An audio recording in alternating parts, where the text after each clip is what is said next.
Chief Minister Shri Nara Chandrababu Naidu Garu, Honorable Ministers, Secretaries of Government and Heads of Department.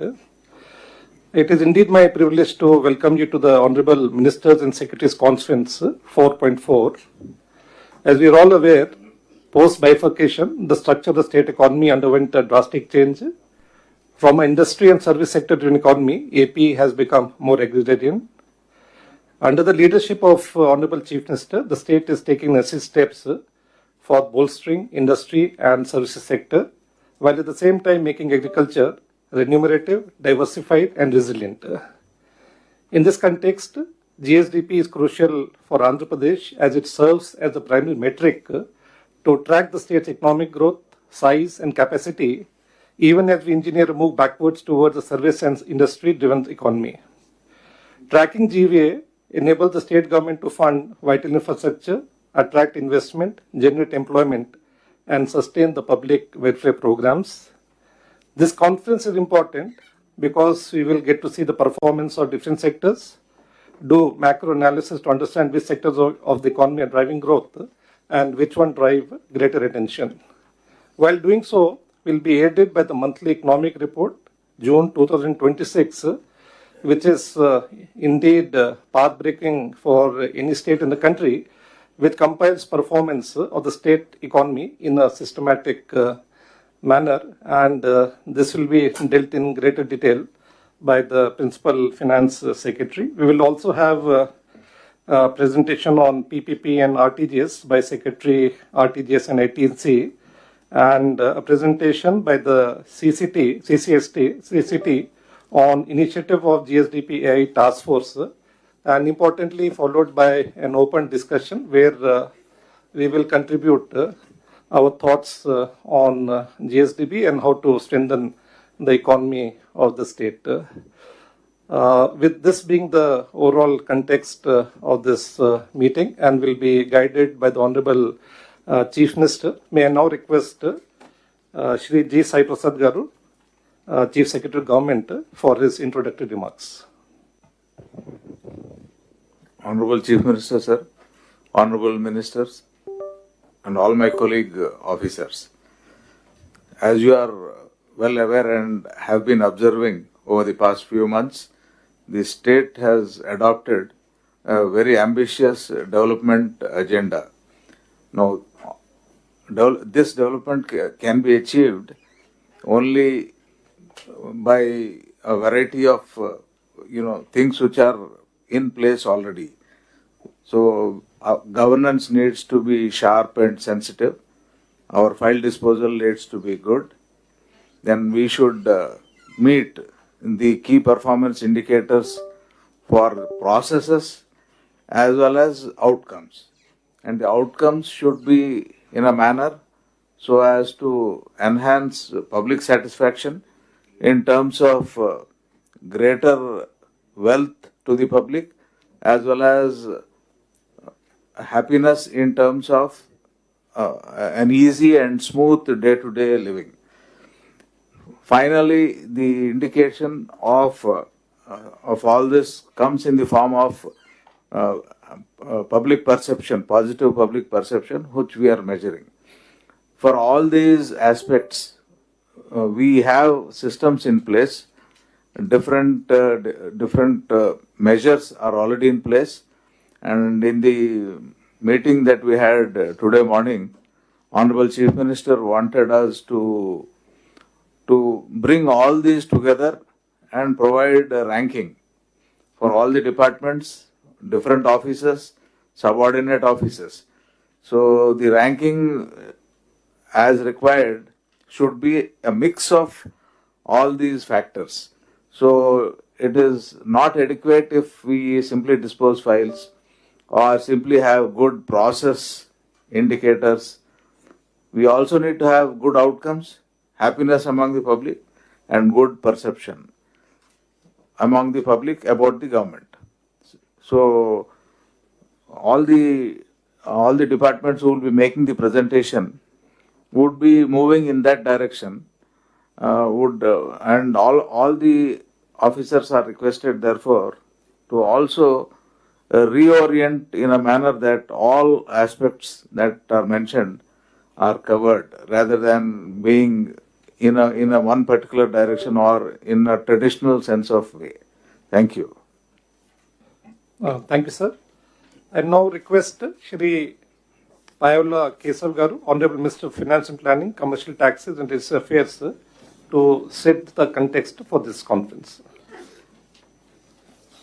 Honorable Chief Minister, sir, and my respected colleagues and all the secretaries. దేశంలో మొట్టమొదటిసారి monthly economic రిపోర్ట్ని prepare చేయాలి అనేటువంటి ఆలోచన గౌరవ ముఖ్యమంత్రి గారు planning శాఖకి చెప్పడం, దీని మీద సిరీస్ ఆఫ్ మీటింగ్స్ ఎఫర్ట్ పెట్టిన తర్వాత వేరియస్ రిపోర్ట్స్ని ఫార్మాట్స్ చేస్తే గౌరవ ముఖ్యమంత్రి గారు దీని మీద చాలా టైం స్పెండ్ చేశారు. He has put in a great amount of time and effort in guiding us to bring out this economic report. This is for the first time in the country that a state government is bringing out monthly report so that we monitor ourselves continuously. గౌరవ ముఖ్యమంత్రి గారి ఆలోచనలు సుదీర్ఘకాలం చూసిన వ్యక్తిగా నాకు అనిపించేది ఏంటంటే he always believed in measuring the outcomes. He says what can be measured gets improved. Unless there is a measurement, you cannot have an improvement. So this is what is the thing. This is not a mere another information report. This is not a statistical tool. This is a tool to improve the governance. This is a tool to achieve the objectives of the Vision 2047. ఇది all departments కన్సాలిడేటెడ్గా common goal ఓరియంటేషన్తో common KPIs పెట్టుకుని ఆ గోల్కి సంబంధించినటువంటి అవుట్కమ్ని measure చేసుకుంటూ online correction, ఇప్పటిదాకా ఉన్నటువంటి ఇన్ఫర్మేషన్ సిస్టమ్ దేశంలో ఎక్కడ చూసినా కూడా ఇయర్ అయిపోయిన తర్వాత first report, second, third correction చేసుకుంటూ ఒక 6 నెలల తర్వాత వచ్చేటువంటి పరిస్థితి ఉండేది. Most of it was meant only for an academic discussion. కానీ ఇప్పుడు గౌరవ ముఖ్యమంత్రి గారు ప్రవేశపెట్టినటువంటి ఈ మంత్లీ ఎకనామిక్ రిపోర్ట్ అనేటువంటిది బిఫోర్ క్వార్టర్లీ రిజల్ట్స్, మంత్లో మనం అనుకున్నటువంటి గోల్స్ని, మనం చేస్తున్నటువంటి ఇంటర్వెన్షన్స్ డిజైర్డ్ ఎఫెక్ట్ ఇస్తున్నాయా లేదా అనేటువంటిది ఎప్పటికప్పుడు మానిటరింగ్ చేసుకోవడానికి, సిస్టమ్ని ఇంప్రూవ్ చేసుకోవడానికి, గ్యాప్స్ ఎక్కడన్నా ఉన్నాయో ఐడెంటిఫై చేసుకోవడానికి ఉపయోగపడేలాగా దీన్ని వారు గైడ్ చేయడం జరిగింది. ఆ రకంగా ఇప్పటిదాకా ఉన్నటువంటి సిస్టమ్ని డెవలప్ చేయడం జరిగింది.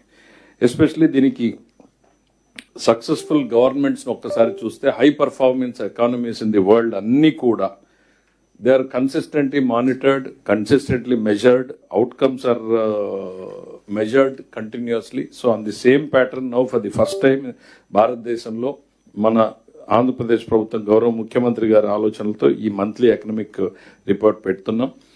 ఇది అవుట్కమ్ ఓరియంటెడ్గా ఉంటుంది, పర్ఫార్మెన్స్ డ్రివెన్గా ఉండే రకంగా దీన్ని డిజైన్ చేయడం జరిగింది. ఈ కేపీఐ బేస్డ్ గవర్నెన్స్ ఫ్రేమ్వర్క్ అనేటువంటిది సో ఇట్ కాన్స్టెంట్లీ ఇంప్రూవ్స్. రోజుకు 1% పెరిగితే సంవత్సరానికి 365% పెరుగుతాము అనేటువంటిది గౌరవ ముఖ్యమంత్రి గారి ఆలోచన.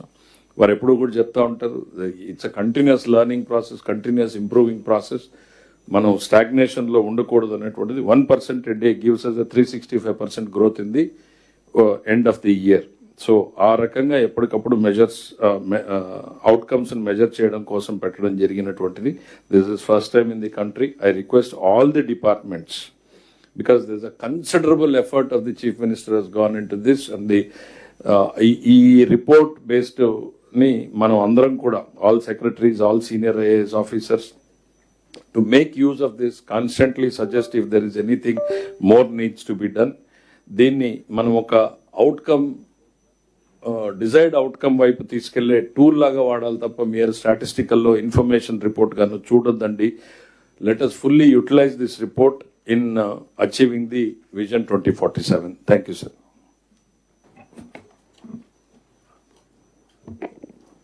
Thank you, sir.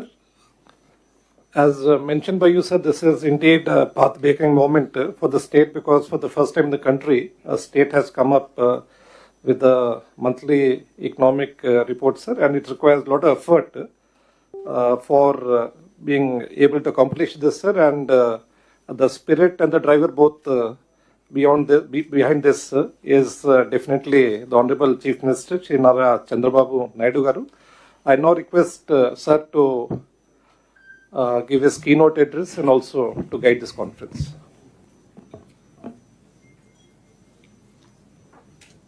గౌరవ సహచర మంత్రివర్గ సభ్యులు, గౌరవ సెక్రటరీస్ అందరికీ, చీఫ్ సెక్రటరీ గారు and head of the departments and friends, ఈరోజు మనం సిస్టమ్స్ అన్ని కూడా ఎక్కడికక్కడ స్ట్రెంగ్తన్ చేస్తూ వస్తున్నాం. 2 సంవత్సరాల కంటే ముందు మేము ప్రజల్లోకి వెళ్ళి మ్యాండేట్ అడిగాం. ఇవన్నీ చేస్తాం, సంక్షేమం, అభివృద్ధి, సుపరిపాలన, ఈ 3 కేంద్రంగా చేసుకుని పాలన చేస్తామని హామీ ఇచ్చాం. 57% మ్యాండేట్ ఇచ్చారు. ఇది అనూహ్యం. First time in the history of Andhra Pradesh. వేరే రాష్ట్రాల్లో కూడా ఇటీవల ఇంత పెద్ద మ్యాండేట్ ఎప్పుడు రాలేదు. అయితే దానికి కారణం కూడా మీరు చూస్తే 1924 అనేక సమస్యలు, అనేక ఇబ్బందులు, అదే మరిగా వ్యవస్థలన్నీ కూడా చిన్నాభిన్నం అయిపోయినాయి. చాలా సమస్యలు వచ్చాయి. నేను 4వ ముఖ్యమంత్రి అయిన తర్వాత నాకే అంతుబట్టనటువంటి అఘాతం. మా ఫైనాన్స్ సెక్రటరీ గారైతే మొదటి నుంచి సార్ ఇది సాధ్యం కాదనే స్టార్ట్ చేసేవారు. అక్కడి నుంచే స్టార్ట్ చేశాం. ఆ రోజు మేము చాలా హామీలు ఇచ్చాం. సంక్షేమం సుజావుగా చేస్తాం, టైం బౌండ్ ప్రోగ్రాం ఉంటుంది, క్యాలెండర్ కూడా ఉంటుంది. అదే సమయంలో అభివృద్ధి మళ్లీ ఘాట్లో పెడతామని చెప్పాం. ఎవరికి ఇబ్బంది లేని సుపరిపాలన అని చెప్పి హామీ ఇచ్చాం. ఈ హామీలన్నీ గుర్తుపెట్టుకుని 2 ఏళ్లు మనందరం సమిష్టిగా పనిచేశాం. గవర్నమెంట్ ఒక పాలసీ తీసుకొస్తే దాన్ని క్షేత్రస్థాయిలో అమలు చేసింది యంత్రాంగం అమలు చేశారు. ప్రతి రంగంలో, ప్రతి ప్రాంతంలో మార్పు తేవడానికి ప్రయత్నం చేస్తున్నాం. కొన్ని మార్పులు వచ్చాయి, ఇంకా ప్రయత్నం చేస్తూనే ఉన్నాం. ఇంకొక పక్కన ఎప్పటికప్పుడు అడ్మినిస్ట్రేషన్ మనం చేసుకుంటూ పోవడం కాకుండా ఇలాంటి మీటింగ్స్ చర్చలు కూడా జరగాలి. బ్రెయిన్ స్టార్మింగ్ కూడా చేసుకోవాల్సిన అవసరం ఉంది. ప్రతి డిపార్ట్మెంట్ మీరు ఎక్కడున్నారో కూడా అనలైజ్ చేసుకోవడం. ఈరోజు కొత్త సిస్టమ్స్ మీరు చూస్తే every month there is SIPC meeting. అధికార యంత్రాంగం వచ్చిన పెట్టుబడులన్నీ అనలైజ్ చేసి ఫైనలైజ్ చేస్తారు. అది అయిన తర్వాత SIPB మీటింగ్. చీఫ్ మినిస్టర్ కూడా ఉండి, మంత్రులుండి SIPB మీటింగ్ లో ఏ ప్రపోజల్స్ వచ్చాయో అవన్నీ ఫైనలైజ్ చేస్తాం. Monthly twice cabinet meetings. 2 సార్లు ఏ ప్రపోజల్ కూడా టైం లేకుండానో లేకపోతే డిలే కావడానికి వీలు లేకుండా ఎవ్రీ మంత్ 2 క్యాబినెట్ మీటింగ్స్ తీసుకొస్తున్నాం. ఏ ప్రపోజల్స్ వచ్చినా ఆటోమేటిక్ గా క్లియర్ చేసుకుంటూ ముందుకు పోతున్నాం. ఇంకొక పక్కన సమాయత్తం చేయడానికి అడ్మినిస్ట్రేషన్ ని once in 3 months collectors conference పెట్టాం. GSTP క్యాలిక్యులేట్ చేశాం. ఇవన్నీ కూడా వాళ్ళ ముందర పెట్టి అందరం కూడా ఏ విధంగా ఇంప్రూవ్ చేసుకోవాలనో అవన్నీ చేస్తూ వచ్చాం. ఒక రోడ్ మ్యాప్ తయారు చేశాం. Government of India Viksit Bharat 2047, Andhra Pradesh government Swarnandhra 2047, నిర్దిష్టమైన లక్ష్యాలు, పర్ క్యాపిటల్, GSTP అన్ని పెట్టుకొని మనం ముందుకు పోతున్నాం. ఇప్పటి వరకు చూస్తే 19 SIPB మీటింగ్లు పెట్టాం, 52 కేబినెట్ మీటింగ్లు పెట్టాం, 7 కలెక్టర్ సమావేశాలు పెట్టాం. ఇంకొక పక్కన CAI, DPIT ఇవి కూడా పార్ట్నర్షిప్ సబ్మిట్లు 2 పెట్టాం. 3వ దానికి శ్రీకారం చుడుతున్నాం.